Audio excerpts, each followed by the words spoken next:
আসসালামু আলাইকুম। আশা করছি আপনারা সবাই ভালো আছেন। আজকে আমি আসলাম ঢাকা বিশ্ববিদ্যালয় কার্জন হলে। এক বন্ধু, ওর নাম হচ্ছে ওয়াদুল ইসলাম, সদ্য এই বিশ্ববিদ্যালয়ে চান্স পাইছে কমার্স ডিপার্টমেন্টে। তো আমরা এখন আছি ঠিক কার্জন হলের সামনে। আমার সেই বন্ধুর কাছ থেকে আমরা শুনবো তার সফলতার গল্পটা, কীভাবে সে চান্স পাইলো, কোত্থেকে সে আসছে। তো এখন আমরা তার কাছে যাব। তো ভাই, আপনি কেমন আছেন? আলহামদুলিল্লাহ ভালো আছি। তো ভাই, আপনার পরিচয়টা? আমার নাম Mohammad Wadul Hossain, department of banking and insurance 2024-25 31 batch. তো আপনার এই ঢাকা বিশ্ববিদ্যালয়ে চান্স পাওয়ার গল্পটা একটা আমাকে বলতেন, খুব ভালো হতো। নিশ্চয়ই ঢাকা বিশ্ববিদ্যালয় বাংলাদেশের একটা অন্যতম শিক্ষা প্রতিষ্ঠান।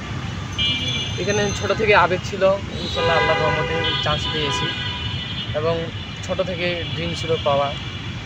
এবং সেই স্কুল লাইফ থেকে, প্রত্যন্ত স্কুল থেকে পড়ছি, কিছুই জানতাম না। এরপর রংপুর কাইমুডেল কলেজ থেকে ইন্টার পাস করলাম। পাস করার পর দেখলাম অনেকে বলে কোচিং করতে হবে, সব কিছু করতে হবে, কিন্তু যেহেতু আর্থিক সমস্যার কারণে ওটা হওয়া সম্ভব হয়নি।